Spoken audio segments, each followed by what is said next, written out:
Hello, everyone. It's me, Kirk Mastin, here at Mastin Labs, and today we've got a quite a bit different show. We're going to be talking about the coronavirus and how it will affect photography, and more specifically, the wedding photography industry.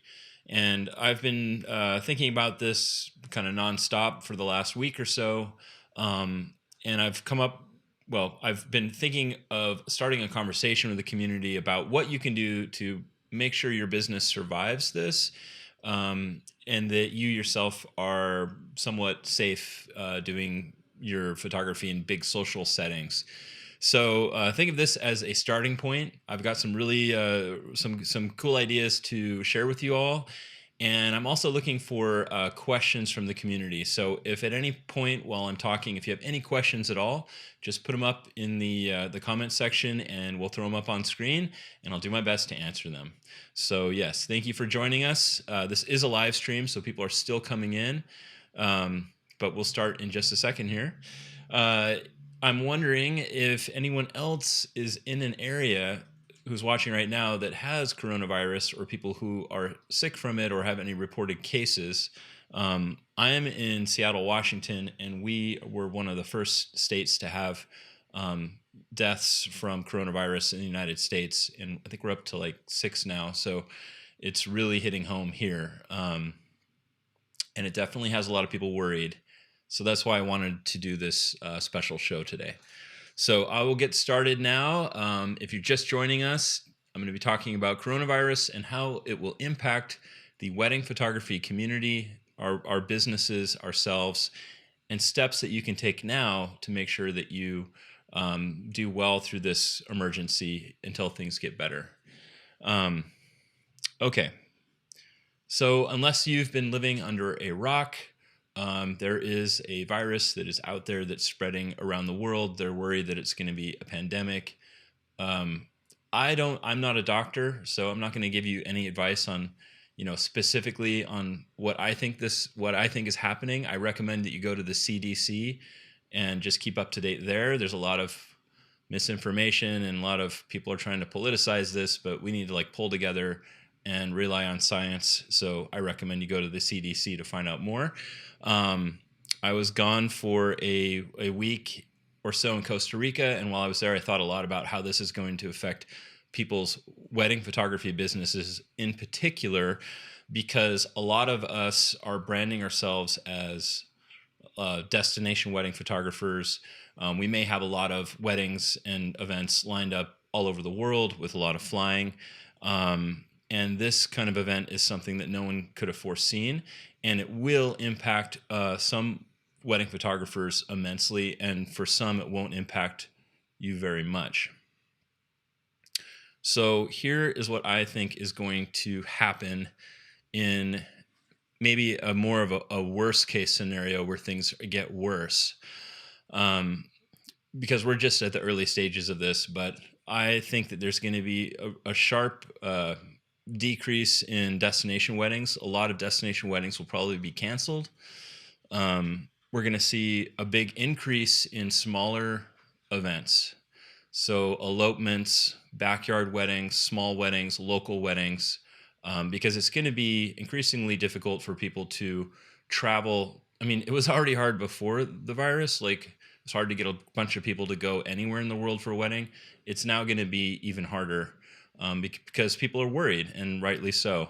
So we're going to see, for the first time ever, I think, in the wedding photography industry, a large shift away from destination weddings to local, smaller weddings. And this is going to have a huge impact on a lot of people's businesses. Third, I believe there's also going to be a stigma against photographers who are coming to shoot a wedding from an area that has coronavirus. I have nothing to back this up yet, but this is just what I think could possibly happen. So if you live in an area where there are a lot of people who are sick, and you're flying somewhere to shoot a wedding where there aren't many people sick, I think that you may have some stigma attached to you that you're coming from an area where people are sick. So it is possible that your clients would want to find a different photographer. And that's something you need to think about. The next is, I think there's going to be a large shift from being able to make like really beautiful photos in places that are very naturally exotic and beautiful, because those weddings will be canceled, and your new skill will be to make ordinary locations look extraordinary. The day of flying to Bali and shooting something in the rice fields in a backdrop or setting that's really beautiful and kind of easy to shoot in, that day may be coming to a close for a while. And it's going to be a very important skill to be able to make your local wedding venue look extraordinary, especially if you're used to shooting very high profile things in exotic places. And the last thing I'm going to cover today is contracts really matter now. So if you've been just kind of coasting along going like, I don't need a contract, I don't need to think about how the mechanics of my agreements work with my clients, because we all love each other. We just shake hands and I'm going to shoot their wedding and it's all going to work out. I think a situation like this is really going to bring out the importance of having a good contract and spelling out the expectations between the client and the photographer. So if you have been shooting for a few years and you haven't been getting deposits for your weddings, you should be. I mean, regardless of the coronavirus or not, this is a perfect example of why you need to protect yourself financially, because you only have so many days that you can book out for events. And if we have something like coronavirus or some kind of act of God or whatever, like a disaster that makes it so that you can't shoot something, you don't want to be out completely on that day and you can't make money from it, because you need to pay your own rent and pay for your own groceries. So if you don't already have something in your wedding contract that you get some amount of money up front to reserve your day, the coronavirus is really going to screw you up right now, because if you get cancellations, you're out of that money. So you really need to get your contracts in order. And it's not unreasonable to ask someone for 50% upfront as a deposit, because you're reserving that day and protecting yourself financially, and you have a right to do that because you are a working professional and you have a life too. And any client should understand that. It's like going to the doctor and canceling at the last minute and you get a cancellation penalty. That exists for a reason, because the doctor's time is valuable. So you need to make your own time valuable too. If you have any questions as I go, please ask them in the thread below, and we'll throw them up and I'll answer them. But I'll keep going now and kind of tell you my ideas for solutions to these issues that may come up with coronavirus. Okay, we have a question. Yeah.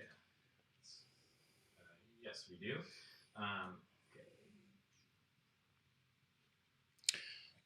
So, Chris Marie Parker asks, what if a client wants to sign a contract and have a refundable retainer due to the coronavirus? They have a right to ask that, but are you asking like specifically for coronavirus? I'm going to say yes, probably, like some kind of like specific language for that.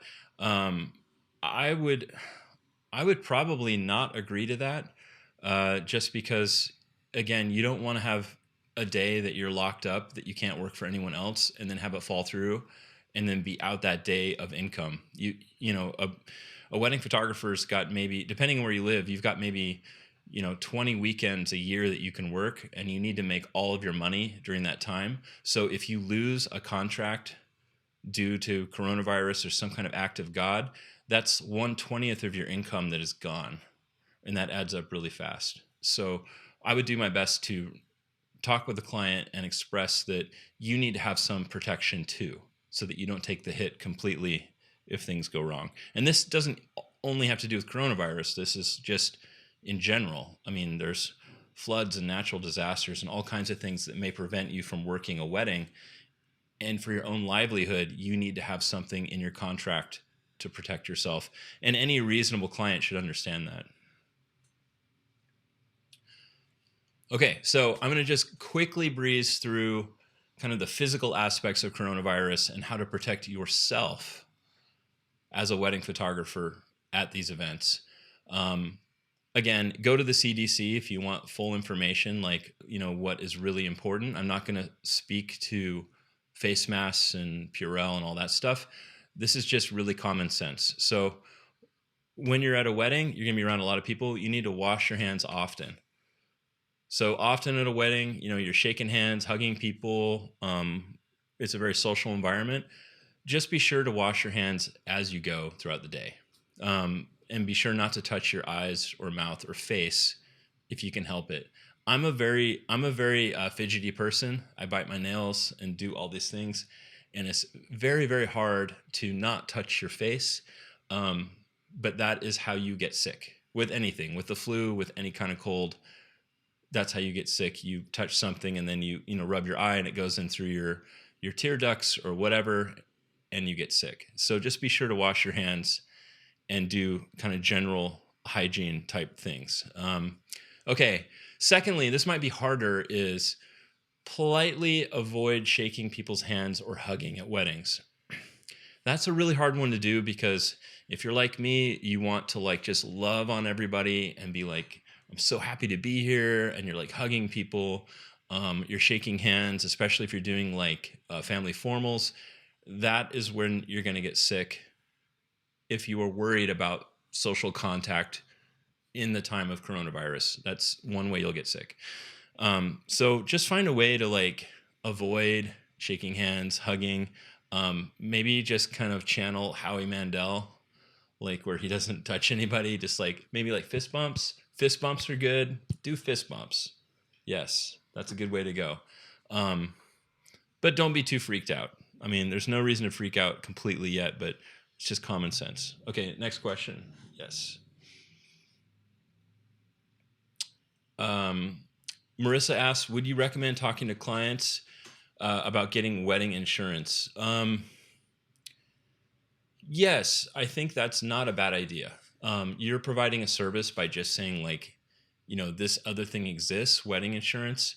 However, I'm a big proponent of not planting a seed of a problem in a client if you can help it, because then you make it a problem. You're focusing on that, and you want the experience with you as a photographer to be positive and hopeful and high energy and good. So wedding insurance, that is a good idea if there's a way you can present it to your client in a way where it's not like you really need this because it's a scary world and things could go wrong, and things probably will go wrong. That's not a good approach. But if you can just say like, oh yeah, there's also like wedding insurance or whatever that you can get, and it might be a good idea. Whether you need it or not, I don't know, but you might want it. The more important thing is just making sure that your own contract is solid. And it goes back to best principles with a wedding photography contract, which is you need a non-refundable deposit or retainer. That's really important. You should have that no matter what, even if things are like perfect in the world. But that's a good question. Okay, back to protecting yourself at weddings. So wash your hands, avoid shaking hands or hugging. Try doing the fist bump. If you rent equipment for weddings like lenses, cameras, etc., just take some Purell and like wipe your camera down, or like some kind of sanitizing wipe like you get at the grocery store for like shopping carts. Just wipe it down real quick when you get it. Because from what we know, this virus lasts for 9 days, at least 9 days on surfaces. So it's very likely that if someone else was sick and they had your camera, or they rented a camera or lens and then you rented it, that's a really, to me, seems like a dangerous situation, because you're really handling that equipment a lot and then probably touching your face. So just quickly like sanitize it. That's what I recommend. Again, I'm no super duper expert. These are just thoughts I had that I thought would be helpful. So next, bring your own dinner if you're really worried. This one, I don't know if it's super important, but in the past, let me tell you a story real quick. I was at a wedding in Portland 8 years ago, and there was another virus going around that's more common. It's just a norovirus, aka the stomach flu. And the thing about norovirus is that it's highly contagious and you get symptoms really quickly, like sometimes within a few hours. I was at a wedding in Portland where one of the bridesmaids had norovirus, got it like the day before the wedding. By the time I was there to shoot the wedding, probably half of the bridal party had it and were like throwing up, but still like trying to go through with the wedding. And that I was watching norovirus spread through the wedding while I was there. And I opted to go somewhere outside of the wedding and eat and come back. Um, yes, that was a good choice because by the time I got back, it had spread even more. And I believe that, like buffet lines and things like that, where you're sharing utensils, like to pick up steak or whatever they're eating, man, that norovirus, again, the stomach flu, that thing just like ripped through everybody. And by the time the wedding was over, I'd say like half of everybody was barfing. Not a pretty picture, but I was fine and I made it back home and everything was cool. So that's why I put bring your own dinner if you're really worried. Or if you are in an urban setting and you can just like walk away and go eat, try that and just be like, hey, I've been wanting to go to this burger place. I've heard all about it. I'm going to go eat there and come back. 900% of the time, people are going to be cool with that. And you can just avoid that situation where you could get sick in a buffet line. Oh boy, fun stuff. Okay. So now we're going to get to business. This is the part that I like the most because this is what matters to keep you in business long enough to become the artist that you want to be. And to feed your family and all that. And that's what's really important. So coronavirus is kind of a black swan event in the sense that it is highly unlikely and has a huge impact. And I think it's going to have a huge impact on photography, at least for the short term. And I think I try to find the silver lining. I think the silver lining is this. It's going to really wake you up to the fact that you need to run your business like a business. You need to have a solid contract that you understand, that you've worked on with a lawyer, that you can also speak to with a client to lay out what your responsibilities are and what your client's responsibilities are, so that if something happens unexpectedly, no one is suing anybody, no one is fighting over money, and that you have expectations up front to where you can remain civil, and that you're protecting yourself as a photographer financially. Because you deserve to be able to pay your mortgage or rent and to survive. You only have so many days you can work every year. So this is really, really important. It's not something you can brush off. You really got to get this dialed in. No matter how much of an artist you are, you have to know business. You just have to. So here's my advice. You should have a non-refundable deposit in your contract. 50% deposit is standard and reasonable. Don't feel weird about asking for it. Totally normal and reasonable. If you're willing to like cut out any kind of protection for yourself, you're acting out of fear of losing that client, and it's just not a good way to live. It's not sustainable. So you need to have a good contract. Secondly, if you are really focused on destination weddings, you don't want to be like, hey, I'll cover my own lodging, airfare. Don't worry about it. This is my price for the package and I'll take care of that other stuff. Because if it's not attached to the package, if things are canceled, you are on the hook for your lodging and airfare.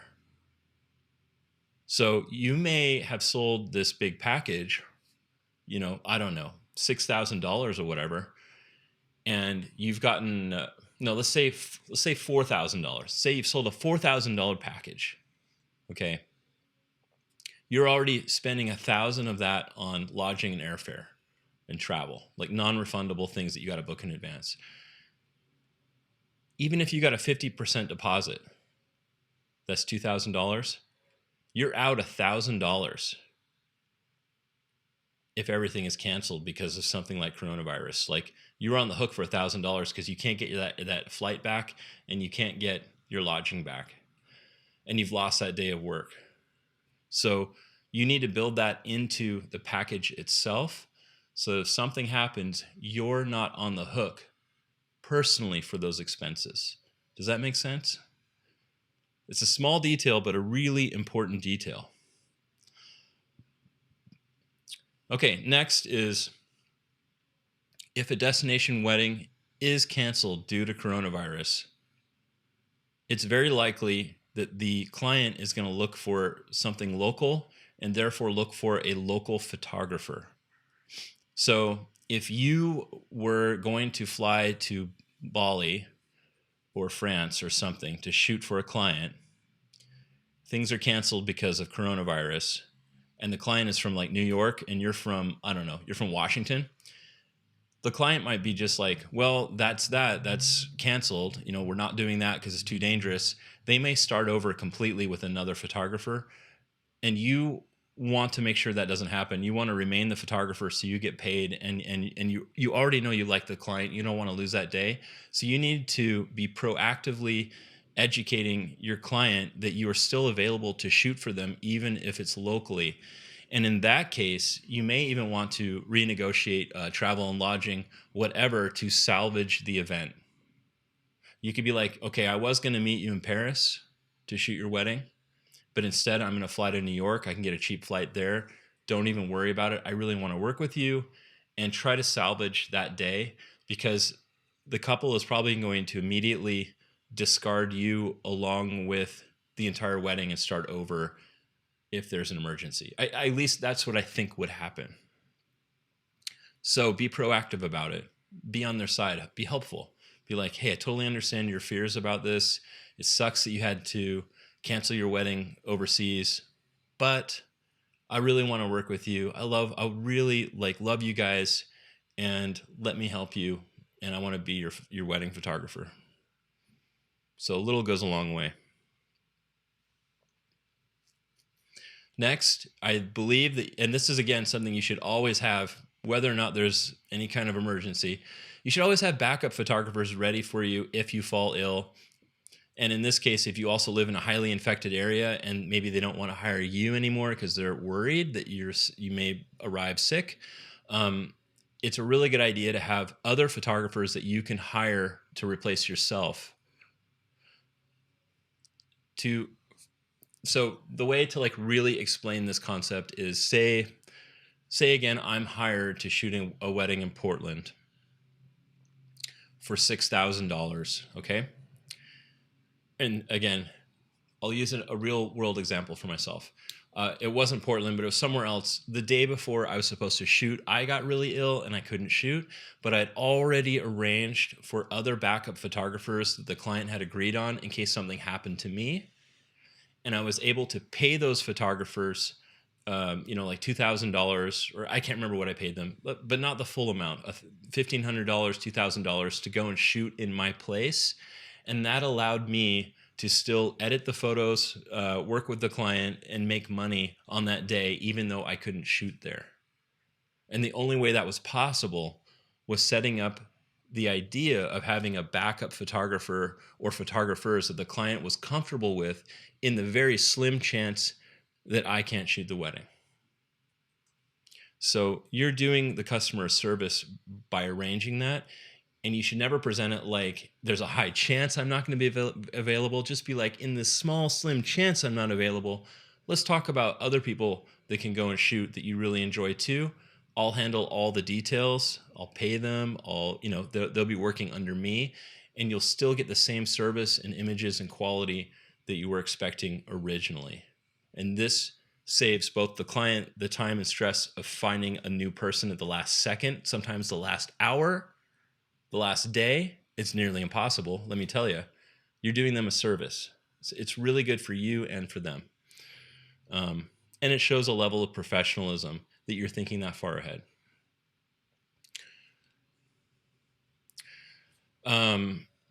Okay, so say the proverbial what hits the fan. Your client cancels. You've never thought about your contracts that much, and you're on the hook for your travel and lodging. You're going to be out of money. One thing you can do is you can use that opportunity to go shoot other work in that area. So again, say you're going to Paris to shoot a wedding. It's canceled. You lose your travel and lodging because you paid for it all yourself. You're on the hook for a flight and everything, and you can't get the money back. This is an opportunity that you could go there anyway and set up a styled shoot, or even say like shoot a engagement or something for free, or just line someone up in that area so that you can go and shoot in Paris, make some really good photos, get a blog post up and work on your SEO for that area and make it a marketing opportunity, even if things go south. You can find some kind of silver lining anyway.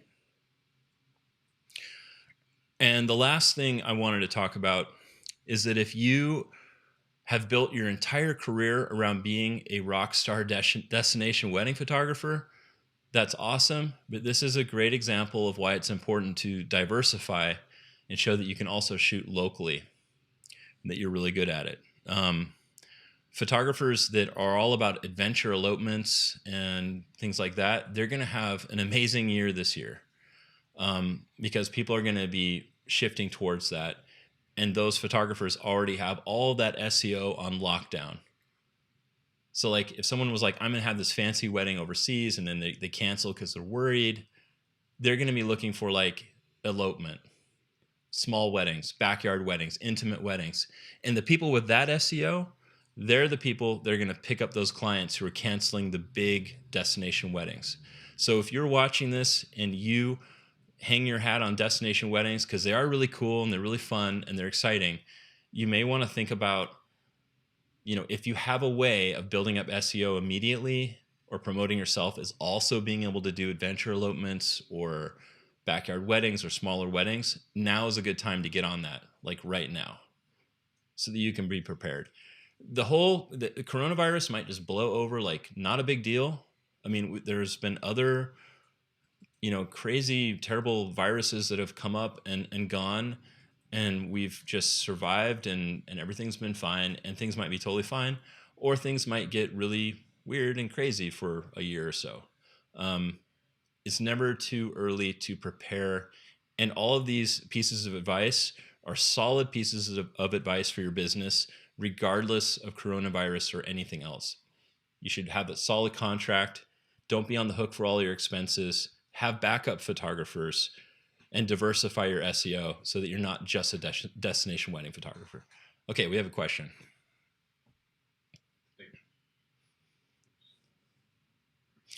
That's a big question. I can hide behind it. Look at this, just my eyes. Okay, so Aaron asks, how do you secure a backup photographer? I have a network to reach out to in case of emergency, but it seems like it'd be difficult to lock in a backup second shooter when they can theoretically book a different second shooting job. Most of those I trust are full-time professionals, and I feel like finding a backup well in advance would be pretty hard based on booking schedules. I'm not referring to hired second shooters. Great question. Okay, so the key to this is numbers, sheer numbers. So if you have like 6 people that are, hopefully friends of yours, like other wedding photographers in your area, that you kind of have an agreement that you can pass people around between. If you have like 5 or 6 people, chances are one of them will be available to shoot at the last minute and cover you. That's the best advice I can give you. You could look into, now I think that's the best advice. I was going to say maybe you could look into some kind of like legal agreement between a few photographers to cover each other, but I think it's best just to have sheer numbers. That's what I did. I had 5 or 6 people that could cover me on any given weekend, and even if 4 of them were already shooting something, there would be 1 or 2 that hadn't booked anything that weekend, and they'd be just stoked to have a wedding just land on their lap and get paid. So that's my advice for that. All right, so I don't know if we have any more questions or not, but yeah, I just wanted to take today to talk about this event that we're facing right now. Coronavirus is scary, but I believe everything will be okay. Don't worry, we've been through a lot worse. There's light at the end of the tunnel, and out of something bad comes something good. And out of this, I'm hoping that you will strengthen the core of your business and take this opportunity to make your business even better after everything is done. Diversify your SEO. Don't be just like a one-trick pony. That's important. Show that you can shoot locally too. Prepare to be stigmatized. It sucks, but I mean, think about it. Like if you're in a place where there's no one sick, and you're hiring someone and they're like in a hotbed, I don't blame that person for thinking twice about like, do I want to invite this photographer around all my best friends and family, especially like my old family, like grandparents, and possibly get them sick? So there may possibly be stigma against you if you're in a bad area. I'm in Washington. We have like 6 people now. So I'm in technically a bad area, and it happened overnight, which sucks, but it's just the way it is. So it's important to be ready for that. Have backup photographers, broaden your SEO, make your contracts rock solid going forward if you haven't already. Do all these things and you'll be better prepared for what's happening now and in the future. If you have any questions, please come to the Mastin Labs community. You can join us. We'll probably have this be an ongoing discussion, and maybe we'll do another as things evolve. I want to make sure that you guys are okay, both personally and your business, so that we can thrive together as a community. So please join us on Facebook. Just type in Mastin Labs community and come on in. I don't care if you own any Mastin Labs products or not. We want to help you. So join us. And if you've enjoyed this video, please like and subscribe on our YouTube channel. We really appreciate it. All right. Until next time, have a great day and happy shooting.